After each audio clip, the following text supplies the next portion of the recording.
This is Blue Gold News Now, your spot for current events, campus news, and everything in between.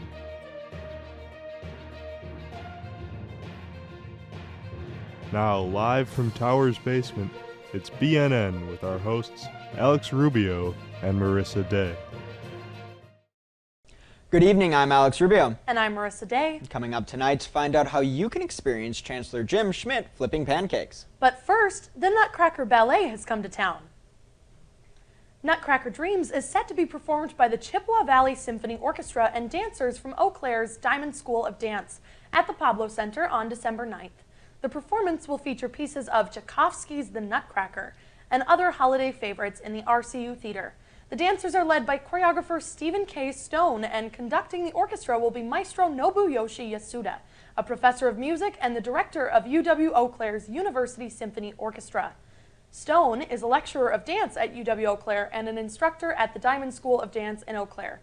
For more information or to purchase tickets to Nutcracker Dreams, visit pablocenter.org. Altoona is holding Wreaths for Warmth for the 4th annual year. The event looks to collect warm winter clothing and distribute them to those in need during the cold winter months. Any items are welcome, including hats, gloves, mittens, scarves, coats, boots, and other winter essentials. And if you bring an item, you will leave with a warm sense of community in your heart and a free wreath to decorate your home for this holiday. This event is hosted by and ran by the Raven team with Century 21 affiliated. The donated items will go to the King's Closet in Eau Claire, who provides the items for no cost to the community members across the Chippewa Valley area. The items will be distributed at the end of this week. What a great opportunity, Alex. That sounds like a really awesome way for neighbors to help their neighbors. Exactly, and decorate their homes along the way. And speaking of some great community help this right now, we've got a story about that, I believe. Exactly. So, as the semester is coming to an end, we look to finals week where Chancellor Jim is flipping pancakes for a good cause. BNN reporter Samantha Burnett has more on the story. Thanks, Alex and Marissa. As students prepare for finals, there's no better place to study than the library. If you plan on studying in McIntyre on the first day of finals, make sure to reward yourself with a break that night and get free pancakes made by Chancellor Jim. This event has been taking place for around 8 years. It gives students a chance to not only meet the Chancellor, but also allows them to meet other people with the benefit of having free food. Students can take selfies with Chancellor Jim in his chef hat and can enjoy pancakes of various designs. As the night goes on, the Chancellor and others making the pancakes start to get more creative with the shapes, ranging from Mickey Mouse to even making a pancake of blue. Chancellor Jim goes on to discuss why he enjoys this event and what it means to him. It's a way to connect with students. I mean, there's a lot of parts of my job that's sitting in meetings, doing things that I'd rather not be doing. And being able to connect with students at various stages in their lives at UW Eau Claire. I enjoy meeting prospective students when they come to campus. I like talking to incoming freshmen during orientation. Certainly look forward to shaking their hands at commencement, but there are all those times in between. So, you know, like going to a basketball game or a volleyball game, like going to the art gallery to see student art. This is a different way for me to connect individually, hear directly from students what they think of their UW Eau Claire experience. Pancakes with Chancellor Jim takes place at the front desk of the McIntyre Library on December 18th from 7 to 9 p.m. This is a free event, so make sure to stop by and get some pancakes and possibly a selfie with the Chancellor. I'm BNN reporter Samantha Burnett. Back to you, Alex and Marissa. Doesn't that sound like fun? Absolutely. Thanks so much, Sam. And my favorite pancake is chocolate chip. What about you? Chocolate chip, that's a classic. I like to alternate chocolate chip and blueberry when I'm home and making them myself. But if I'm going out for pancakes, I'm totally getting these cinnamon roll pancakes that are something that a diner back home makes. There's like a cinnamon swirl in the middle and icing like you'd find on a cinnamon roll. It's amazing. They're so good. It sounds delicious. Yeah. Well, on December 2nd, the streets and sidewalks of Eau Claire were made a bit brighter and merrier with the 2nd annual Santa Cycle Rampage, which was hosted by Volume 1, and it took over the entirety of the downtown area of Eau Claire. Bikers dressed as Santa, reindeers, elves, and all manner of holiday characters, and rode 6 miles around town. According to WQOW, the bikers felt that the weather was perfect for the bike ride, and this year's event went wonderfully. The event is a fun way to celebrate the start of the winter holiday, and is an exciting way to bring some holiday cheer to the Eau Claire area. UW Eau Claire Theater Arts presents Cloud 9 in the Riverside Theater at Haas Fine Arts from December 6th to the 10th. Students have been in rehearsal the last few weeks working tirelessly to create the world of Cloud9 both on stage and off. The play, written by Carol Churchill and directed by Dr. Jennifer Chapman, professor of theater arts at UW-Eau Claire, is a comedy that parodies colonialism and the Victorian era. Cloud9 is set to challenge audiences in a witty and unpredictable way. Learn more about Cloud9 and see ticket information at calendar.uwec.edu. GeekCon took place last weekend on the Eau Claire campus, which looks to celebrate creativity and passions of the attendees. BNN reporter Abraham Hernandez has the story. Thanks, Alex and Marissa. GeekCon took place last Saturday on the Davies Center. The annual convention looks to welcome all types of geeks so they can showcase their creativity work while learning about new passions. The convention included many activities such as live performances, panels, board games, cosplaying, and the vendors hall. Many students were able to adventure into it and have a good time. It's just a really great place for like people of like many different hobbies, like not even just necessarily geek stuff. Just like there's Legos, there's esports, but it's just also like a really good social event, and also has some really good, cool crafts and like ability to get introduced to a bunch of different things that you might find being your hobby. This event brought out a safe space for everyone to enjoy video games, anime, and many other hobbies. The convention was a huge success, bringing UW-Eau Claire students together with members from the community as well. For Blue Gold News Now, I'm Abraham Hernandez. Back to you, Alex and Marissa. Well, thanks so much, Abe. Now, what do we say about GeekCon at this point? What could we possibly say that we haven't said on live TV? Indeed, live TV and interviews all over the place. But no, GeekCon was an amazing event. If you didn't know, Marissa and I were actually there helping set up and to run it. So it was such an exciting event, and I'm glad Abraham could get the chance to go there and film. Exactly, it was really so great, and it really brought our community together. I think I am so glad that I've had the experiences I've had with GeekCon, and I'm excited to see what GeekCon of futures bring. Yeah, and really nicely, it was actually beautiful weather for the event. Yes. And that leads nicely, because up next we have our weather forecast by Nikki Wasted and Ellie Albrecht. What's it like out there, Nikki? Hello everyone, my name is Nikki Wasted. We got Ellie Ulbrich behind the camera, and they let us free from outside the studio this week, so we're outside shooting weather. The average temperature in Eau Claire today was 36 degrees. We did get some snow last night, but it's already starting to melt, so that will be nothing major. For the rest of the week, we'll be upper 30s and into the 40s, remaining cloudy, maybe with some sun peeking through, but nothing too exciting precipitation-wise the rest of the week. Thank you guys for joining us, and have a great rest of your week. Thanks, Nikki and Ellie. Brand new this week, we are debuting sports updates on Blue Gold News Now. Tune in each week to BNN to keep up to date on the world of blue gold sports. To start off with our sports coverage, a Blue Gold athlete was nominated for Player of the Week. Sophomore Molly Hosack was named the Wisconsin Intercollegiate Athletic Conference Quick Trip Athlete of the Week, swimming against NCAA Division I, II, and III competition at the Rochester Invitational from November 30th to December 2nd.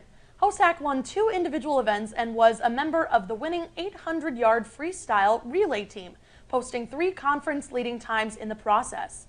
The women's swimming and diving team also earned first-place finishes Saturday from Ella Weaver in the 200-yard backstroke and Elena Plonis taking first in the 200-yard butterfly. As a team, the Blue Golds took second place. The Blue Gold wrestling team continued their great start to the season at the MSOE Invitational over the weekend. After placing third in the Blythe Memorial Duels, taking the win over Albion on December 1st, other Blue Gold wrestlers would take on the MSOE Invitational in Milwaukee. One finish at third from Connor Collins, 3 fourth-place finishes from Landon Church, Preston Carlisle, and Charles Gierke, and 2 sixth-place finishes from Tristan Dreyer and Brandon Meister was good enough for the Blue Golds to finish 5th in the team standings. Travis Molitor and Sloan Welch were also champions of the brackets. The Blue Golds take on UW Whitewater Thursday, December 7th at 7 p.m. for Student and Staff Appreciation Night, home at McPhee. A historic milestone may be reached over the weekend for a long-standing head coach. Blue Gold women's basketball coach Tanya England currently sits at 399 career wins in her 24th season career at UW-Eau Claire. England's Blue Golds defeated non-conference opponent Bethany Lutheran 91-60 on December 1st, with Kylie Mogan leading the way in scoring with 14 points. The Blue Golds' key to victory was their physical defense and domination in the paint, scoring 44 points to Bethany Lutheran's 18. The Blue Gold women's basketball team can set their head coach to win 400 on Saturday when they travel to Wisconsin Lutheran to take on the Crusaders. Next in sports, it was a successful week for both the men's and women's hockey teams. The ninth-ranked men's hockey team took down two familiar opponents over the past week at Hobbs Ice Arena, defeating UW Superior in a shutout 4-0 and defeating in-conference matchup UW Stouts on a last-second game-winning goal by Kyler Grundy to help lift the Blue Golds over the Blue Devils. On the women's side of things, UW Eau Claire managed to defeat Hamline University 2-1 on the road to Minnesota in their lone game of the past week. UW Eau Claire's Kylie Wiltz secured the win with a go-ahead goal with 3:18 left in the final period. The Blue Golds' next matchup is against St. Scholastica, December 8th. Finally, for sports, we've got a club sports shout-out. The Blue Golds women's rugby team is victorious once again. On December 3rd, the Blue Golds took on Vassar College in Houston, Texas for the D2 Rugby National Finals. The Blue Golds won in a thriller with a final score of 32-29. The Blue Golds were crowned national champions last year, making them back-to-back defending D2 Rugby National Champions. Congratulations on your win and an incredible season. Well, that's all we have for our sports section tonight. But stick with us for BNN TalkBack.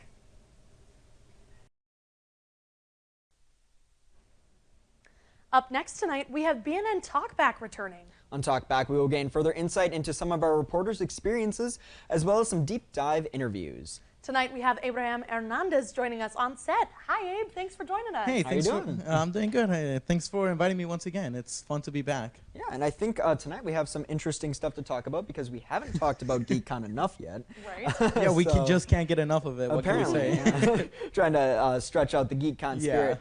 But how was GeekCon for you?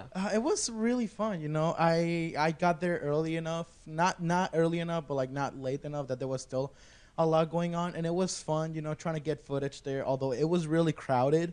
Oh, yeah. So There was a lot of people there. Yeah, there was a lot of people there, so it did get kind of hard to get footage and like set up the camera at times because like the hallways are narrow, and with a lot of people, it just made it a lot more hard. But still, it was really fun, you know. There was a lot of stuff to see, and for the first half, I was only there to get footage and stuff, but for the second half, that's when I was able to enjoy it, and there was a lot of stuff that I enjoyed.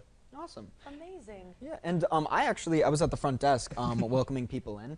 So I know what you mean by it was crammed. I think our number was like 1627, I believe, for Yeah, like foot something traffic. like that. Yeah, and you actually like came in with a professional photographer, Yeah. like right there. You were like standing shoulder to shoulder. They were with them. right next. They were right next to me when I came in, and I saw you too. Right as I was coming in, you were there in the front desk helping. I'm like, oh, it's Alex. I was able to give you a little bit know, of like in pointers. the industry, that's how you know you're in the right spot, right? Yeah. When there's other reporters and cameramen Yeah, around. when there's a lot of camera, I'm like, oh, I guess this is something this that's is talked where you about a need lot. Yeah, this is the right spot. Yeah, exactly. So it must have been kind of exciting to be shoulder to shoulder, like right there with them. Yeah, it was really exciting and something that I hadn't thought about would happen, but it was really nice to see like how there's also many other reporters that were also doing something for GeekCon, and I was like, oh, so this is something that it is mentioned a lot, so it was really cool to see. Yeah, no, and we're glad you could be part of like such an exciting event and get the footage and get like the interviews and everything. It looked great tonight. So. Yeah, it was really exciting to see that.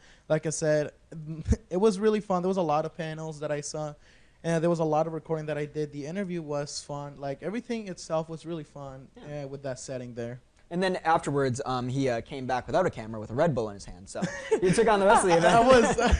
I was pretty tired from the night before. I was running on like 5 hours of sleep because I was also, since it was Friday, I had to stay up finishing homework. So like when I woke up, I'm like, oh yeah, I got to go do GeekCon, get footage for BNN. And when I got done with that, I was dead. Like because I had to carry the camera and all that, and it was really tiring. So I put all this stuff back. And I stopped bending my chin. I'm like, you know what? Let me treat myself to a little Red Bull. Exactly. You know, the grind never stops. The grind never does. stops. You said it. Not as a college student.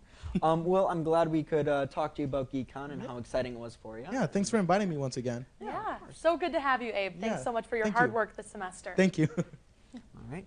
Well, that's all we have for BNN Talkback tonight. But stick around as we have some of our favorite recent watches coming up on Epilogue. Stay tuned, everybody.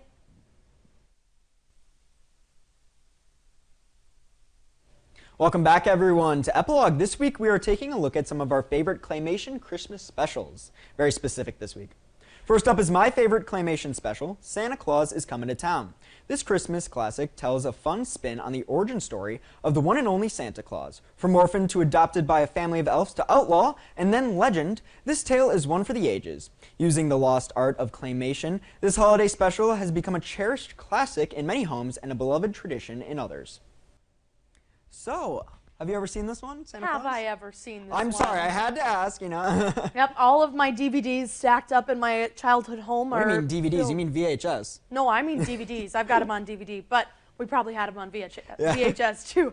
But no, I've seen this one. We watch it every year. It's a tradition. Yeah. Used to be one of my favorites. Now I've grown up into other things, but yeah, no, it's I still watch them like to this day because it's like, you know, they come on every year and they're just so much fun to watch. They've got such catchy songs. I mean, one step in front of the other, like such a classic. Well, right, we brought it up in the studio one day, and it's a sing-along. It's a full-blown sing-along. Everybody in the knows studio. the words, yeah. It's hilarious. No, it's these are like honestly hidden gems, and I really do hope like as the years continue to go by, they don't really lose that because it's important, I feel like, to watch these because it shows how far things have come, but also like how much like effort is put into claymation. I mean, like every single step you have to like move yourself, and it's just so exciting to see these still on. Well, right, and it's so nostalgic too, especially seeing these. They just kind of bring that like childhood wonder back a little bit when you get to the holidays. Exactly.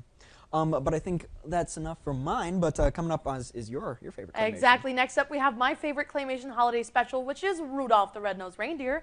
You know him, you love him, but how did the most famous reindeer of all find himself to be the Christmas hero that would go down in history? This timeless tale brings a fun ragtag group of misfits together to save Christmas Day, featuring iconic characters like Yukon Cornelius, Hermie the Elf, and of course Rudolph the Red-Nosed Reindeer himself. All narrated by Burl Ives, this story is one that has warmed hearts and homes since 1964. And one that will go down in history. Absolutely. You like my puns there? Yeah, I loved them there. That was really well written. But this is one that I think so many people know. I mean, the they Bumble. even modeled, right? Bumble's Bounce. It's Bumble's an iconic Bounce. round. It's so good. It's Silver so good. and gold. But anyways. Any of it, you know, Yeah. and it's so iconic that even like newer movies like Elf with Will Ferrell, you know, modeled their elf costumes after these elves that are so iconic. Exactly, yeah. You know? No, it's everything about Rudolph the Red-Nosed Reindeer. I wanted to pick Rudolph the Red-Nosed Reindeer, but I wanted to share a little bit with Santa Claus is Coming to Town because I really like that one. But everything about this Christmas special, like that picture in the top left, like that is everywhere for Christmas promotion. Like you see it like just everywhere, and it's like that's the one that like pops up when it's like the 25 days countdown to Christmas, and it's just this one will probably just stick around forever. I feel like everybody knows Rudolph. Well, and it's the best holiday hero story from underdog to finding out he gets to be himself, you know, and really like and then live using his ability to like unique help, talents and exactly, gifts. Exactly. And what a great message to send to children and families too about your unique talents and gifts and what they are as a strength and not a hindrance. Yeah, and how you can use them to like really just push yourself up instead of like putting yourself down. It's a very good tale. Definitely one of my favorites, and will again go down in history because that's the only pun I can think of right now. Exactly. Well, I think that's all we have tonight. Absolutely, that's all we have for you tonight. Join us next week for your latest news, updates, weather, and sports. Make sure to check out TV10 on Instagram, Twitter, TikTok, and subscribe to our channel on YouTube. I'm Marissa Day. And I'm Alex Rubio. Thank you, and good night.